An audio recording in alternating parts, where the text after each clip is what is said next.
অনুপাতের অঙ্ক চাকরির পরীক্ষায় থাকবে না এটা হয়ই না, অবশ্যই অনুপাতের অঙ্ক চাকরির পরীক্ষায় থাকবেই।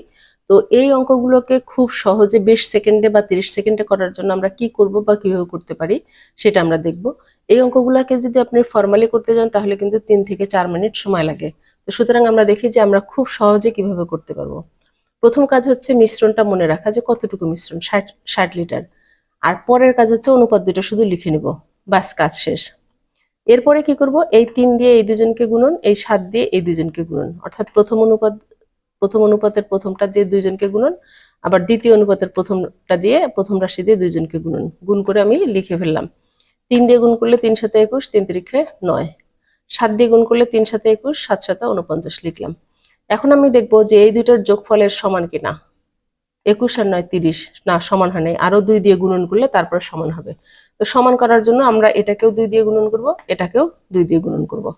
গুণন করার ফলে কি হলো, এখানে হলো 42:18, 42:98, অর্থাৎ আগে অনুপাত ছিল পানি দুধ, সরি অ্যাসিড ছিল 42, পানি হচ্ছে 18, আর পরে লাগবে হচ্ছে পানি 98 লাগবে। তাহলে মিশাইতে হবে কতটুকু, আগে 18 ছিল, তাহলে 98 থেকে 18 বাদ দিলেই 80 লিটার। তাহলে আমরা কি কাজ করছি, প্রথমে অনুপাত দুটো লিখছি, তারপরে এইটা দিয়ে এই দুটোকে গুণ, এটা দিয়ে এই দুটোকে গুণন। এর কাজ হচ্ছে যে আমরা এই প্রথম অনুপাত দুটো সমান করব। তারপর দেখলাম যে অনুপাতটা মূল মিশ্রণের সমান কিনা, অনুপাত দুটোর যোগফল না সমান হয় নাই, এই কারণে আবার 2 দিয়ে গুণন করলাম সমান করার জন্য, মূল মিশ্রণের যোগফলটা মূল মিশ্রণের সমান হওয়ার জন্য। এই 42 আর 18 কিন্তু 60 হয়ে গেছে।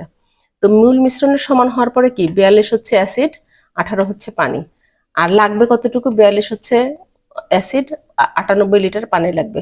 তো আমাদের 18 লিটার ছিল, তো আমরা 98 থেকে 18 বিয়োগ করে দিলাম, 98 থেকে 18 বিয়োগ করলে 80 লিটার আমাদের পানি মিশাইতে হবে। একইভাবে আমরা এটা করব। মূল মিশ্রণ ছিল 21 লিটার, অনুপাত ছিল 4:3 এবং 3:4। আমরা অনুপাত দুটো লিখে নিলাম। মিশাইতে হবে কি, পানি মিশাইতে হবে, কি পরিমাণ পানি মিশাতে হবে। তাহলে অর্থাৎ দ্বিতীয় অনুপাতটা, তা প্রথম অনুপাতটা স্থির থাকবে, এজন্য আমরা প্রথম অনুপাতের প্রথম রাশি দ্বারা এটাকে গুণ করলাম, প্রথম অনুপাতের প্রথম রাশি দ্বারা এটাকে, আবার দ্বিতীয় অনুপাতের প্রথম রাশি দ্বারা এটাকে গুণ করব। 3 দিয়ে গুণ করলে 12 আর 9, 4 দিয়ে গুণ করলে 12 আর 16 লিখলাম। এখন এই দুটার যোগফলের সমান কিনা, 12 আর 9 21, হ্যাঁ সমান হয়ে গেছে। তাহলে আর আমাদের নতুন করে কিছু করতে হবে না। তার মানে 21 লিটার মিশ্রণে দুধ হচ্ছে 12, পানি হচ্ছে 9, আর আমাদের হইতে হবে কত, পানি হইতে হবে 16। তাহলে মিশাইতে হবে কতটুকু, 9 লিটার আছে, 16 - 9 = 7 লিটার হচ্ছে আমাদের মিশাইতে হবে।